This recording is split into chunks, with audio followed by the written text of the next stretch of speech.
Hello, it's another Friday and welcome to The State. On The State, we look at critical issues over the weekend, issues that matter to us. We look at the issues that spark up conversation, that got everyone talking. My name is 𝗟𝗓𝗓𝗄𝗃. I'll be back to introduce the topic and my guest. Please stay with me.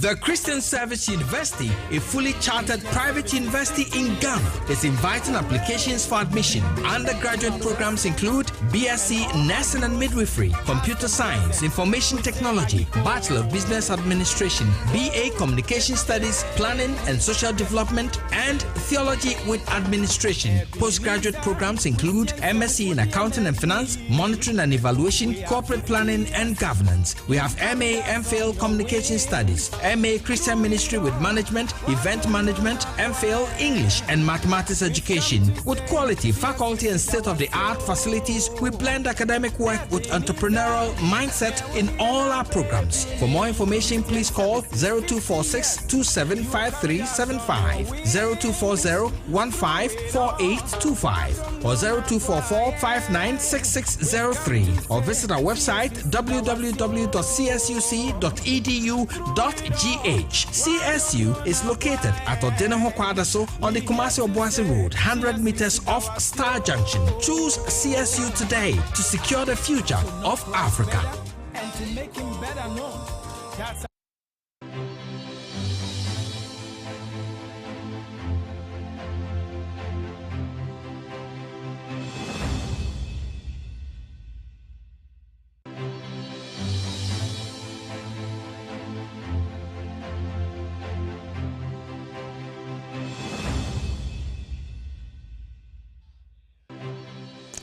Welcome back. So we go straight to the W Briefs. On W Briefs, we give you an executive summary of the topic for the day. We flesh out the issue so that you, our discerning viewers, will understand and appreciate the conversation. So this week, what has happened? The Statistical Service has released a report. The report is staggering. Nearly 2 million young people in Ghana are out of employment, education, and training. What does that mean? It's a damning picture. Does it have economic or national security implications? That is the topic. We'll be interrogating this, and I will be back to introduce my guest in the studio to help us interrogate this issue. Please stay with me, go nowhere.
Sorry, not sure. Wake up to a purposeful day. Get ready for a transformational morning experience. Serena Shrine is here to build our spirituality, mental and physical well-being. Through positive, inspiring actions and stories. We bring you exciting activities and conversations that develop us as a people and as a nation. We take a look at the trending issues in Ghana and the rest of the world. And we also review the impacting stories from our local newspapers. Every morning, we bring you stories of hope, change, and renewal. We empower you through the Word of God and provoke you to live the purposeful life destined for you. Join us, Anita Kwaku and the Reverend 𝗟𝗑𝗪𝗘 Monday to Friday from 5:30 a.m. to 10 a.m. as we take you on an inspiring journey, live and exclusively on WTV. You may also join us on Facebook at WTV Ghana and on YouTube at 𝗟𝗵𝗪𝗘 TV Ghana. Sorry, not Shrine. Wake up to a purposeful day. Serena Shrine is brought to you by Danwell Insurance, Multi-Credit Savings and Loans, and the Methodist University Ghana.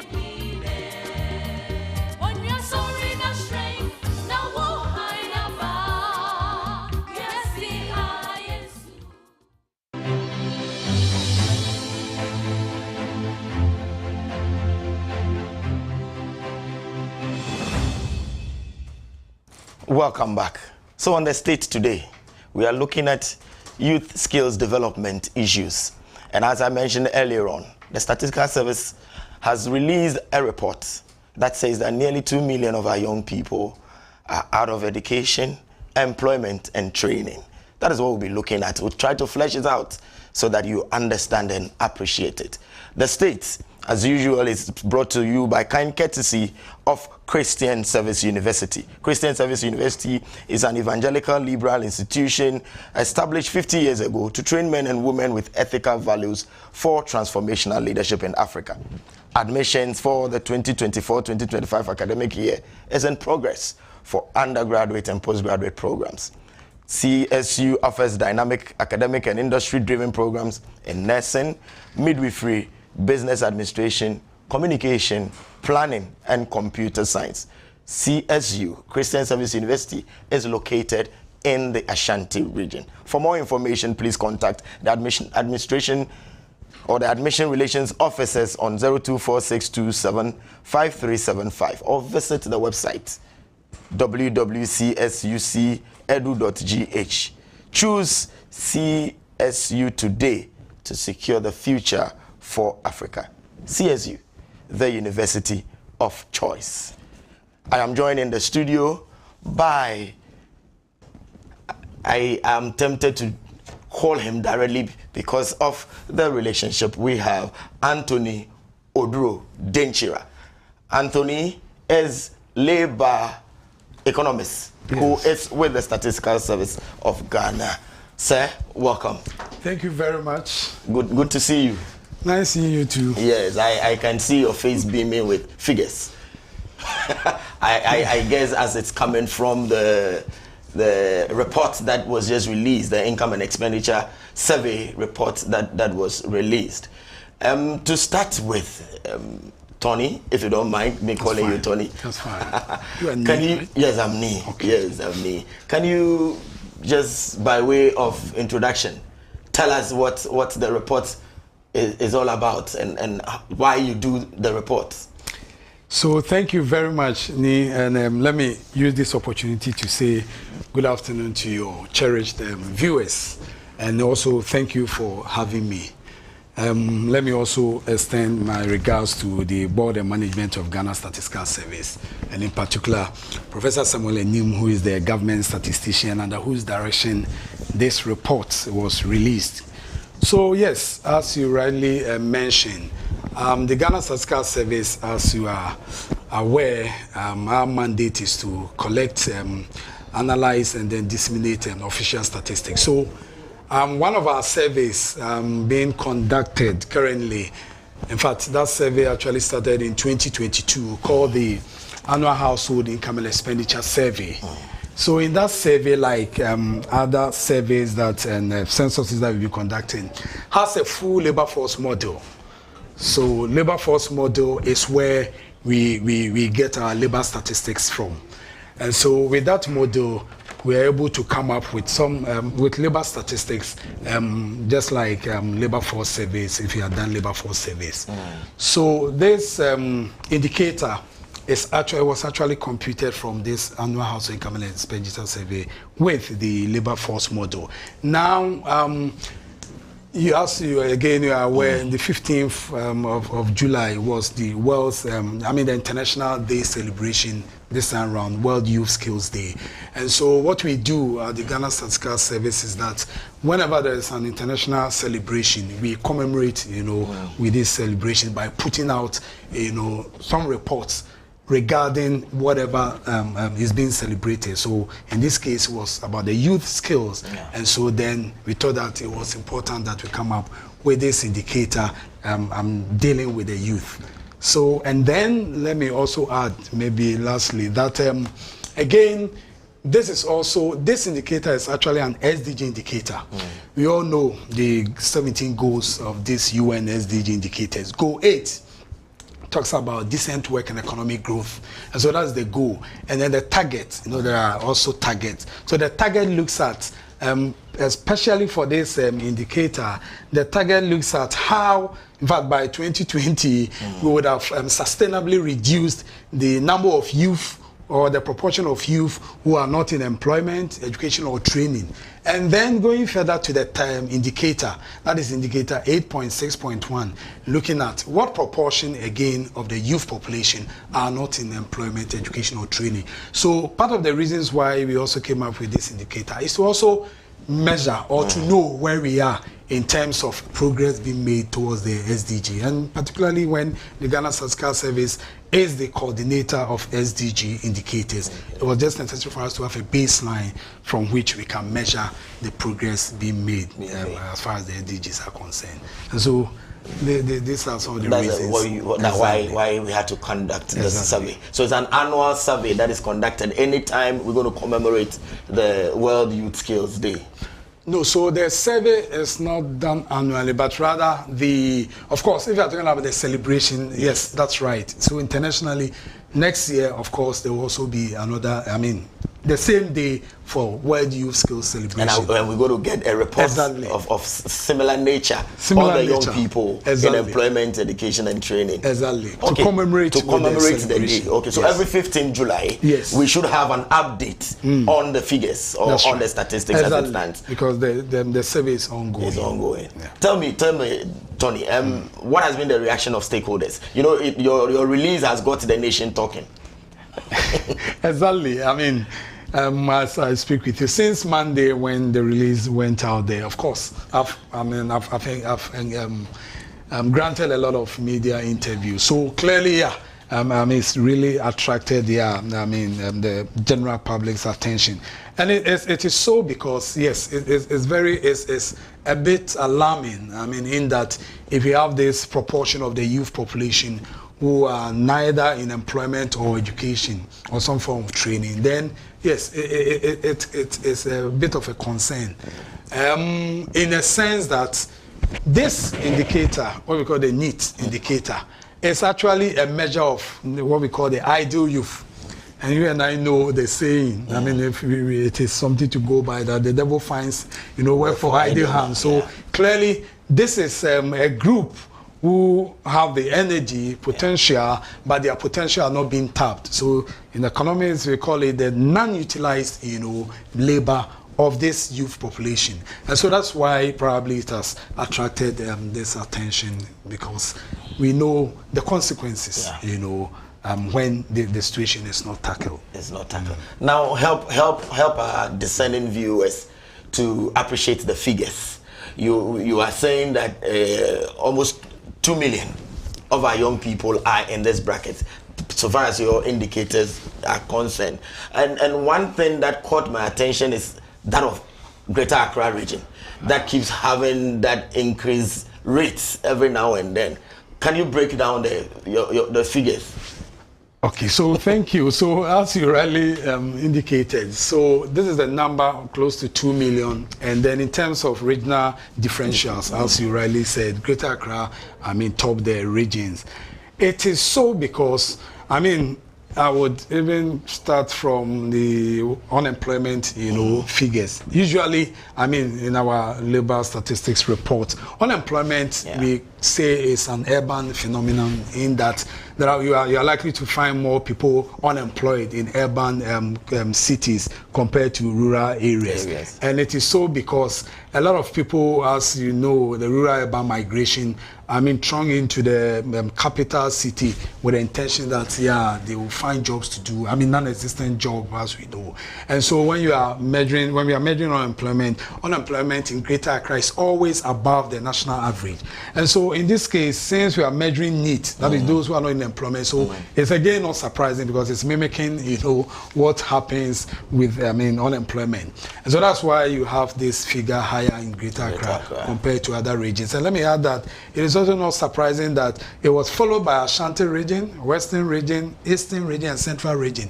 These are regions that I term as developed, if you like, compared to, other regions. So no wonder, we are recording higher need rate in these regions because they are supposed to be developed. So a lot of young people would want to come into even like cities where they think that there are job opportunities, but unfortunately they are not able to find these jobs. I was going to ask you that. So if they came to find jobs, how come that they have added on to the numbers, the population? Accra population is around 5.4 million. Exactly. Thereabout, yes, adding to it with the hope that they will get jobs, but those jobs are not there. Help us understand when you say employment. We've had unemployment. Somebody is unemployed. Somebody is you use the terms, and is it underemployed, or what? Can you break down those terms for us so that we? Thank you, Ni. I think this is a whole labor statistics lecture, but I'm happy. I'm more than happy to do that. So yes. So there is a body, if you like. We call it the International Conference of Labor Statisticians. The headquarters is in Geneva, ILO. The International Labour Organization is one of the UN, if you like, agencies with the headquarters in Geneva, Switzerland. So they have this conference that is organized every 5 years. And so every 5 years, in fact, I had the privilege to be there last year together with the government statistician. So what happens is that they actually set standards in measuring labor statistics. So the previous one was just last year, 2023. In fact, that was the 21st ICLS, International Conference of Labor Statisticians. And then the one before the 21st was the 20th. But then the 19th one that was held in 2013 came up with some resolutions. In fact, at the end of that conference, there are resolutions that guide, or if you like, guidelines that guide when it comes to measuring labor statistics for all countries. And so in that conference, the 19th one, which was held in October 2013, they came up with a resolution concerning the measurement of, if you like, work, employment, and then what we call labor underutilization. So in that conference, prior to that, work was the same as employment, but then that's changed. So the previous one, said the 18th one.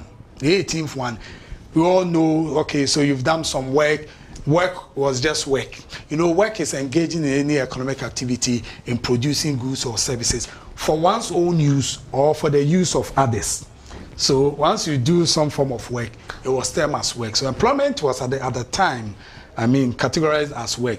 But then in the 19th ICLS that I mentioned, they changed it. They came up with new resolutions where they said that no, work cannot be termed as employment. So they came up with 5 mutually exclusive forms of work.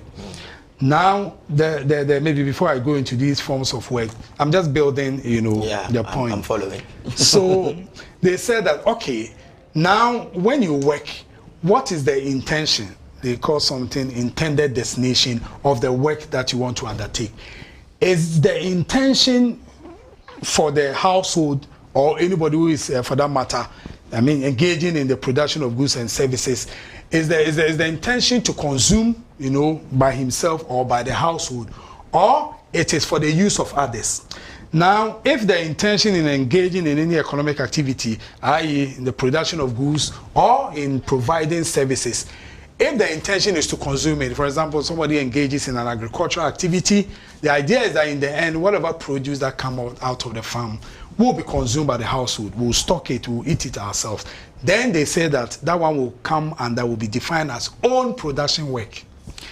If the intention of engaging in that production is to be used by others, what we call final use by others, then we want to know, if it is for the use of others, is it that you are selling part to get some form of a remuneration or in exchange for pay or money? If the idea of engaging, the example I gave in the production of agricultural activity, if the intention is that after I will get or I'll harvest 10 bags of maize, then I will sell it, then obviously we are going to get something in return. Yeah. Then that one can no longer be termed as own production work, but then it enters into employment. Okay. So then they say that employment is engaging in any activity, i.e. in production of goods or services for pay or profit. If you will get something in exchange, then it is now employment, which distinguishes it from work. And then we have other forms of work that is for the use of others, but without remuneration. That one we call it volunteer work. So somebody engages in voluntary work without compensation, non-compulsory. I want to help, volunteer work. It is work, all right, but it's not employment because the person doesn't get anything in exchange for profit or pay. Okay. Then we have what we call unpaid training work. Unpaid training work is where somebody engages in an activity to get skills or get some experience, what we call apprenticeship or, if you like, intense, on the job training. You want to acquire some skills. The idea is not to be paid. So that one too is another form of work. And then you have the other form of work like community labor, or maybe the court sentence you to do some work as a form of punishment. That one is called other work. And so these are the 5 different forms of work. Now coming back, so statistics concerning employment and then labor underutilization. In fact, the labor underutilization, and you rightly mentioned one of the variables or the terms called time-related underemployment. In fact, until 19th ICLS, as I mentioned, we only knew about unemployment. But then they said that no, unemployment is not enough to measure, what we call the labor underutilization. So then they said that, okay, somebody can be employed, all right, but the work that you are doing, you wish that you could do more hours. And you are also available when there is job opportunity. Once you are working less than a certain threshold, so in this case, there is a standard threshold. In Ghana, the standard is to work for 8 hours. Is it 40 hours a week, right? Good. If anybody works less than these 40 hours, the standard threshold of number of hours that you're supposed to work, and the person is willing to do more hours and is also available, then we say that person, we call that person as time-related employed, if you like. It means that the person is available and wishes to do more work because more hours. Because the 8 hours, maybe you work for 4 hours, but you wish that you could do more, as it were, hours. So that's where the time and the related employment comes in. And then we move to the unemployment. Yes. Unemployment, there are 2 definitions. The ILO came up with 2 definitions during the 19th ICLS. We have what we call the strict definition and then the relaxed or the broad definition. Now the strict talks about the fact that you must satisfy certain conditions for you to be classified as unemployed. Number 1, when we collect this labor force data, we have a reference period, 1 week period. So we come to you. So within the 1 week, in the last 7 days, did you engage in any economic activity? Oh, yes, maybe you work, this, that, fine. But for you to be classified as unemployed under the strict definition, within the reference week, you must not have worked. They didn't work. They didn't have work to do. Number 1, you were available to take up a job if a job, came within that period. And then also, you must have taken steps to look for work, writing application, visiting job avenues. So those conditions, and in particular, these 2, availability and then the steps, we call it active steps in looking for work. That is the strict definition. So if within that reference period, you didn't fall into any of these conditions that I've mentioned, you don't satisfy them, you are classified as unemployed. Under the strict definition. Okay. But with the broad or the relaxed definition, it's only one of the two. So you didn't work within the reference period. Then you were available. We relaxed the active search for job. So that's what Ghana uses. But internationally, the ILO uses the strict one. So if you even go by the strict, you will see that only few people, will be classified as unemployed. But relax gives, people who don't even search. You see, you are at home, you are not taking any step. But when there is job available, you want to take it up. Then, under the same labor and utilization, they went further to look at what we call potential labor force.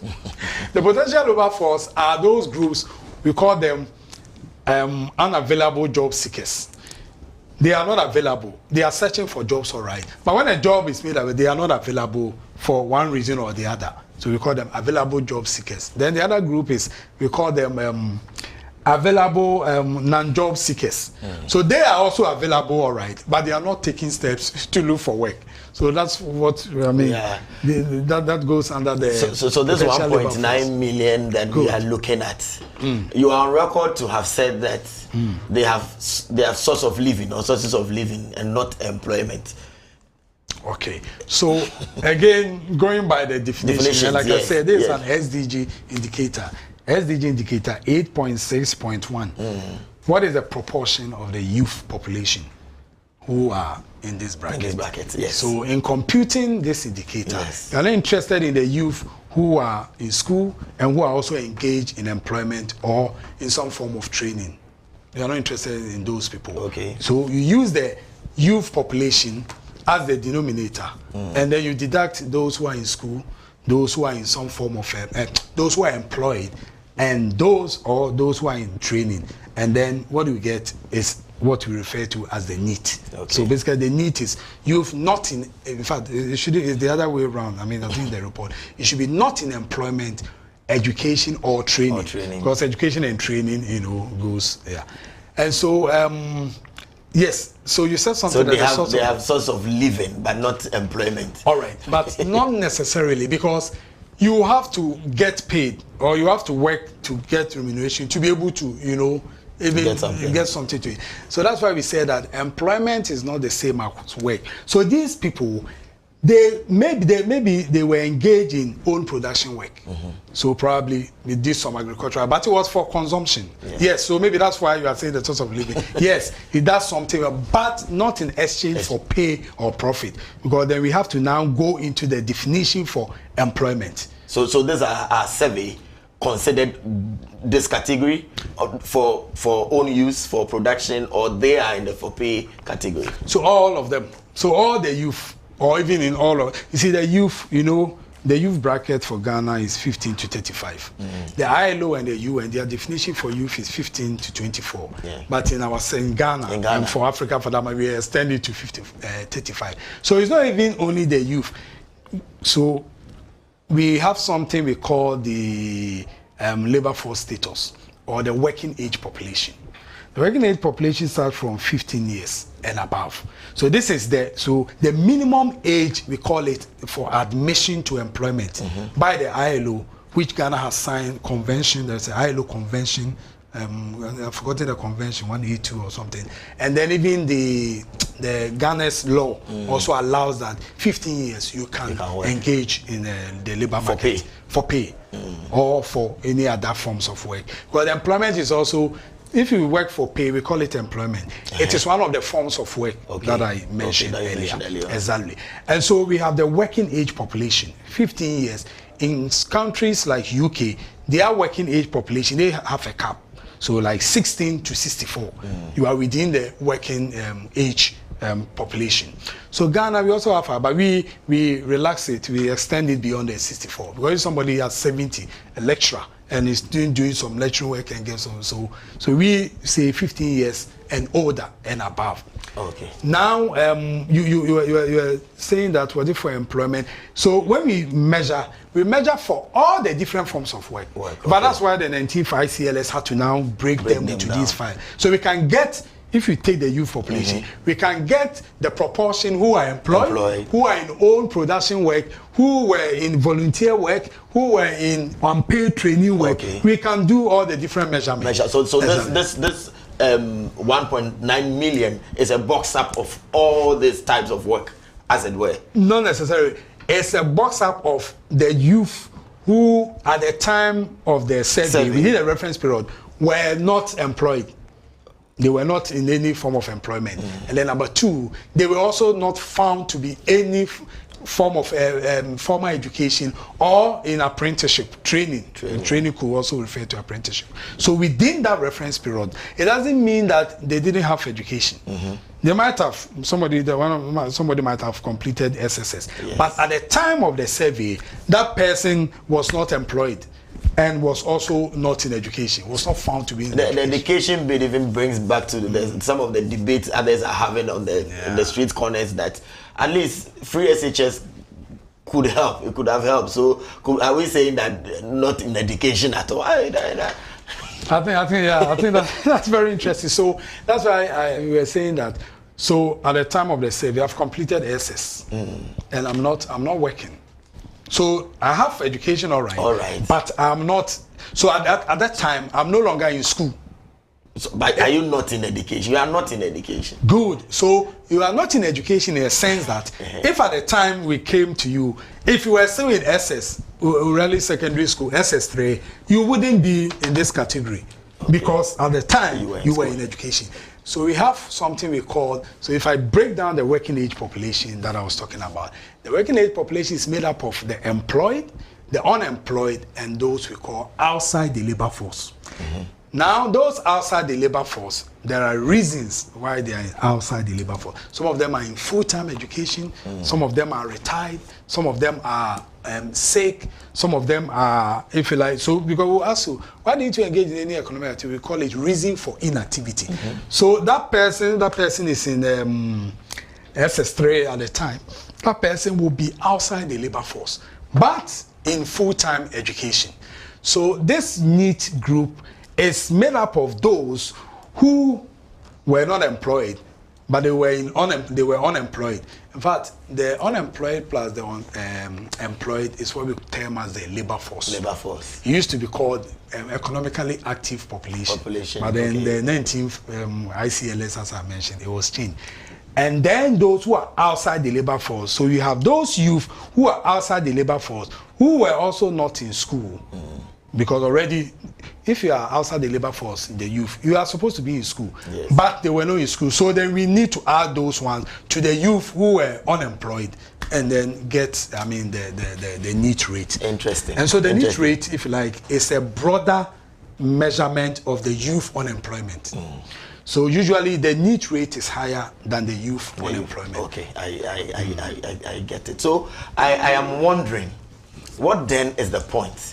Because we from the report we see a trend reversal. There was a decline. Okay. There was a decline as compared to the 2022 report, the same quarter, third quarter, as we were looking at it. So is that not something worth celebrating? Why is the alarm that they are not employed and it's this and that and that? Shouldn't we be celebrating the decline? The 5.9%, I guess. Yes, percentage point. Yeah. No. So that's true. So you realize that the 1.9, which was recorded in quarter 3, it tells you that if this 1.9 is even calling for concern, then it means that it was higher in 2022. So I'm saying that if 1.9 is even already, as it were, sending a signal, then if it had not reduced, then the situation was serious. Exactly. So it means that that is positive.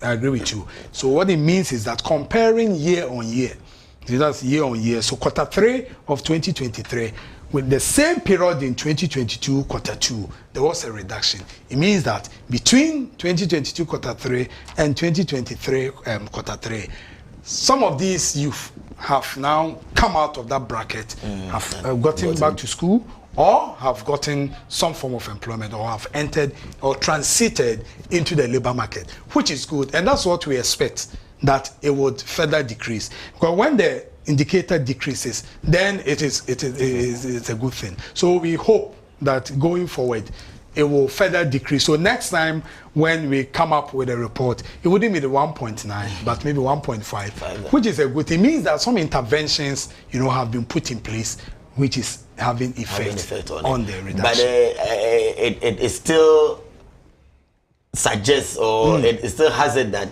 comparatively on the sub-region, it is high. Yes. In fact, if you look at the global need rate, the global need rate is around, I think, 21%, yes, globally. But Africa, obviously, is higher. Africa is higher. I mean, if you look at the Africa as a sub-region or as a region, yes, I think it hovers around 23, 25. But countries like Germany, Norway, Netherlands, they have lower need rate of about 9-10% because they have put in, measures. In fact, during the COVID, the need rate rose, but then after the COVID, it has come down. So whilst we in Africa, in Ghana for that matter, are in the 20s, some are below 10%, 9%. With my last check. We'll take a break in the next few minutes. But before we do that, I wanted to take your thoughts on private sector and government restrictions to employment, especially for the young people. We'll look at the limitations and why they are not able to get into that space. But we'll go for a break. So if you are just joining us on the state, we have been looking at the issue of skills development for our young people based on the report that was submitted or that was released by the Statistical Service of Ghana this week. We have been looking at the issue, and it has been a very interesting conversation so far. With me to do this discussion, or as has been, is our owner, 𝗟𝗓𝗓𝗘. He is a labor economist with Ghana Statistical Service. We'll be back and we will continue with the conversation.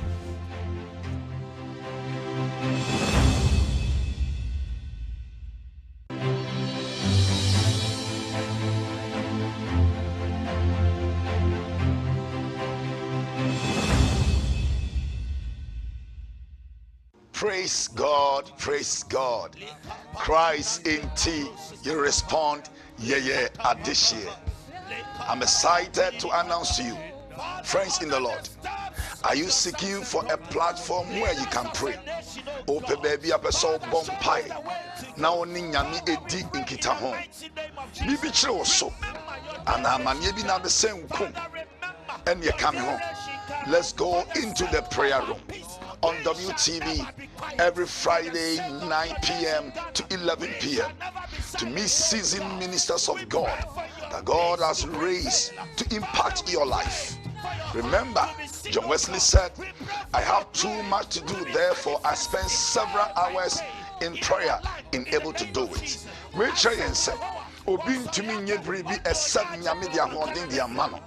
That is why we are calling upon you. Meet myself, Reverend 𝗧𝗵𝗲𝗘, and the Evangelism Mission Renewal Directorate as we lead you into the prayer room where we encounter Christ. And I believe your life will never be the same. Call your friends or loved ones every Friday 9 p.m. to 11 p.m. where we will encounter Christ. God bless you. See you on our screens on WTV every Friday 9 p.m. to 11 p.m. God bless you. It's been 60 plus 3 years of autonomy, 60 plus 3 years of revival and renewal with formidable growth. It's been 63 years of celebrating the birth of Ghana Methodism. Under the auspices of the Heritage Directorate, we bring you the 63rd Autonomy Week celebration from Sunday, July 21st to Sunday, July 28, 2024. Series of activities have been outlined for the celebration in all societies across the connection. Sunday, the 21st of July 2024, is the launch and opening of exhibition. Monday, 22nd July, is a memorial service. Tuesday, 23rd July, is a talk on the history of Methodist Church Ghana. Wednesday, the 24th of July, is an inter-class quiz competition. Thursday, 25th July, Organizational Music Festival. Friday, the 20th of July, Autonomy Prayer Meeting for the Methodist Church Ghana in all societies. Saturday, 27th July, is Society Evangelism Program and tour trip to Diocesan Heritage Site. Sunday, the 28th day of July 2024, is the Autonomy Thanksgiving Service together with a flag raising ceremony at all the diocesan cathedrals. It's the 63rd Autonomy Week celebration. Let's join hands with the Heritage Directorate as we celebrate the commemoration of the day when the Methodist Church Ghana was granted a fully fledged conference status by the British Methodist Church in 1961. It's Autonomy Week celebration. Look out for the 60+3 Autonomy special chocolate to support our heritage site. This advert is powered by Communications and Publications Directorate.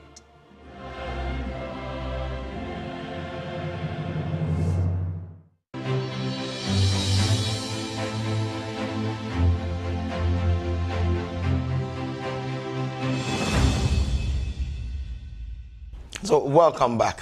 If you have just joining us, we have been looking at the report that was released by the Ghana Statistical Service, which says that nearly 2 million of our young people are not, or they are out of education, out of employment, and out of training. And we've been having a conversation around it. We have been, should I say, exposed to the reasons behind the figures by a labor economist with the Ghana Statistical Service. His name is 𝗟𝗜𝗓𝗘. He's been doing justice to the subject. So we hope you join us as we move on and delve or interrogate further that topic. Oduro, so you are welcome back. Thank you very much. Before we went on the break, I was asking you that if we are having such numbers of young people who are unemployed, there are the possibilities of the private sector, and because there have been interventions by government over the years to make sure that this phenomenon is dealt with. So in that regard, there are restrictions, certain restrictions for private sector employment, especially for the young people, and also the government sector. In your measures, what were the restrictions in the private sector and the government sector? Thank you very much, Ni. So that's a very important question.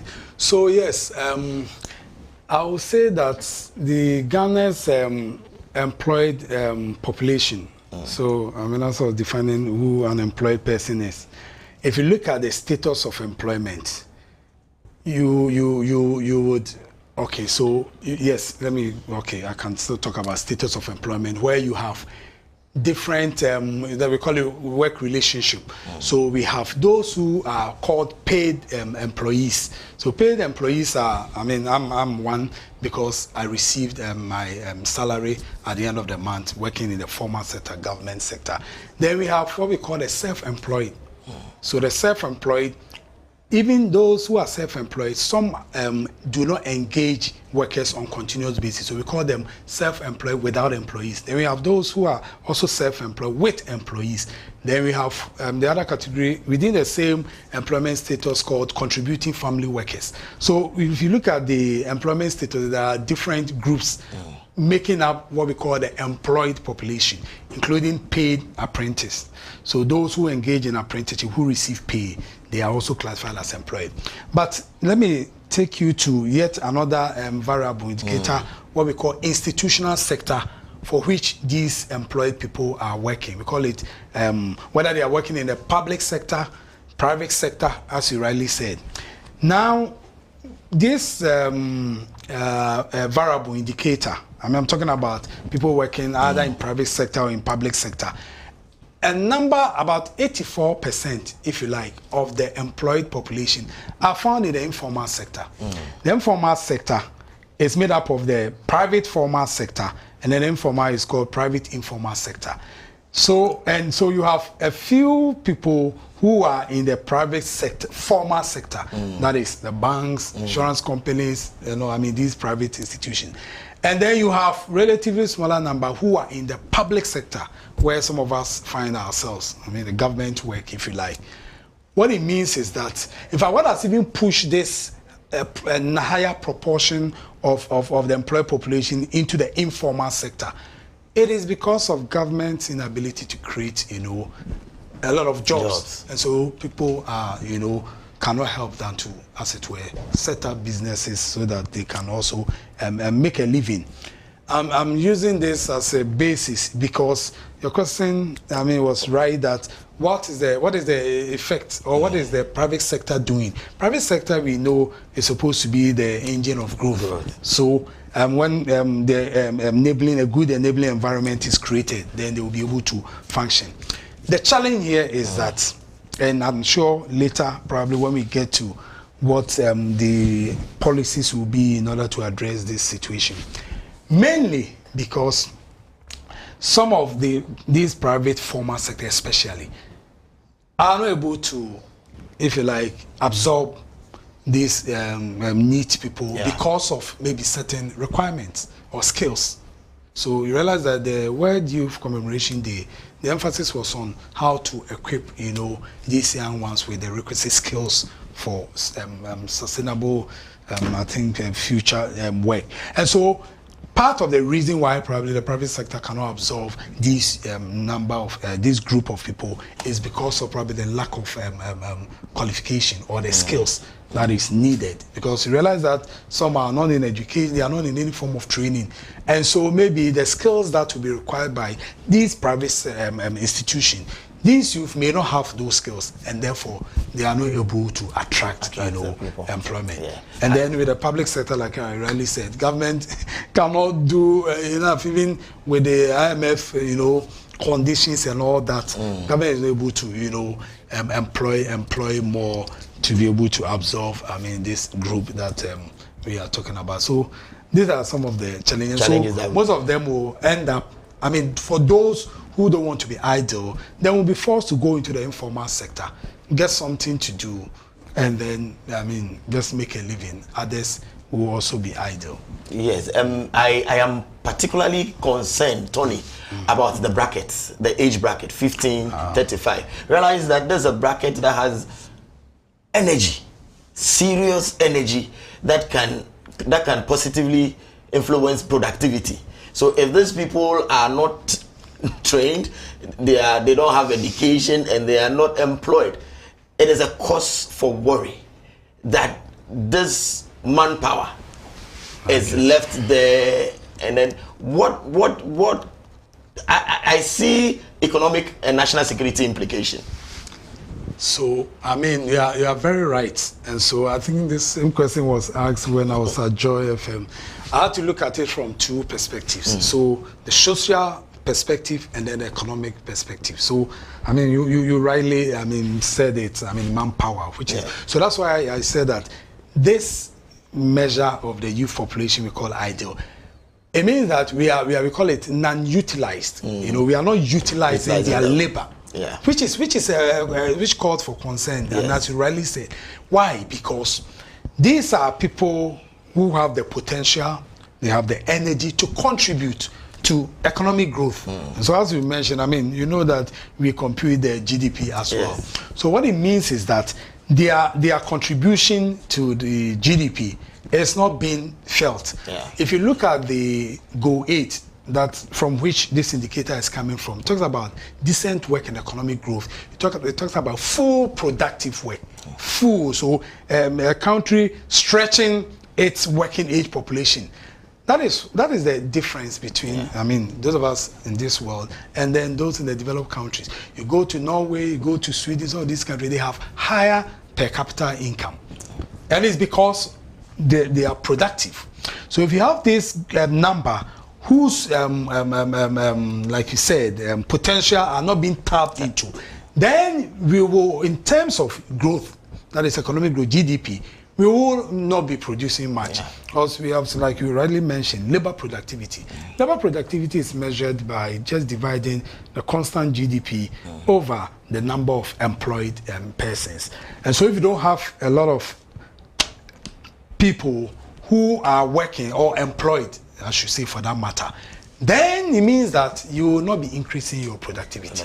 Exactly. It means that the few who are working, you have to either increase the hours of work, which is also not a good thing, because then you'll be overusing the few that are contributing to productivity. So you rightly touched. Thank you.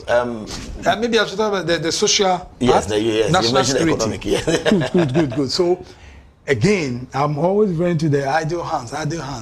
I mean, it gets to a point when you also say that a hungry person is an angry man. Yes, an angry person. So if you're not finding anything to do, you are hungry, because you need to work for you to get something to. So anything that comes to mind, and so that is where the threat is. So engaging in social vices, criminal activities, I mean, people snatching, because they need to do something to survive. Exactly. So they will do. So that is where they the will danger take our is. mobile phones, they will take our properties, they will. So they will channel their energy into something that is what's the word? Not decent. You know, instead of engaging in decent work or engaging in productive activities, rather they will now channel. It's like water. I mean, it will find its way. And so they will now channel their energy into things that are not, how am I forgetting the word? There's a word.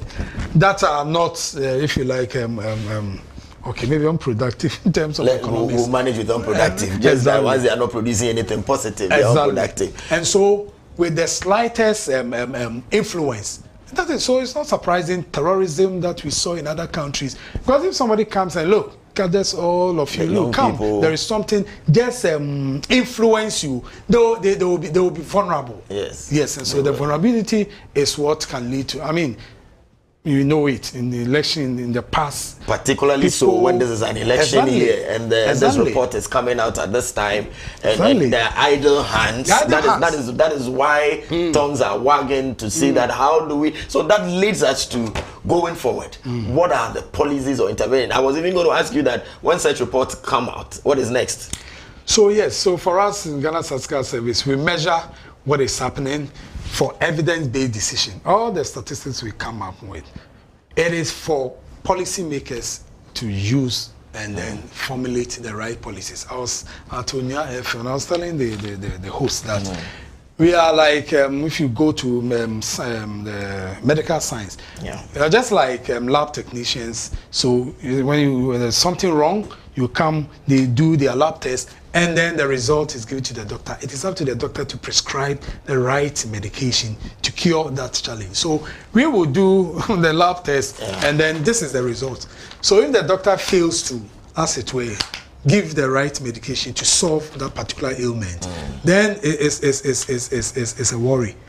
A former government statistician, I mean, I always remember that we are like a man. You have to travel along Kumasi, you see grass cutter, you bring it home. It is up to your wife to use it to prepare soup so that everybody will benefit. But if the grass cutter is left and it gets rotten, then you have the wife or whoever is supposed to take that decision has not been fair or has not done justice to, you know, I mean, in this case, the grass cutter. So we come up with this for government to engage with it. So government has put in interventions, have created job creation, 300,000 jobs. So you see that, okay, if 1.9 million, that means that you can only reduce it by 300,000. There's still excess. So it gives you a form of a baseline. Okay, so what can we do more?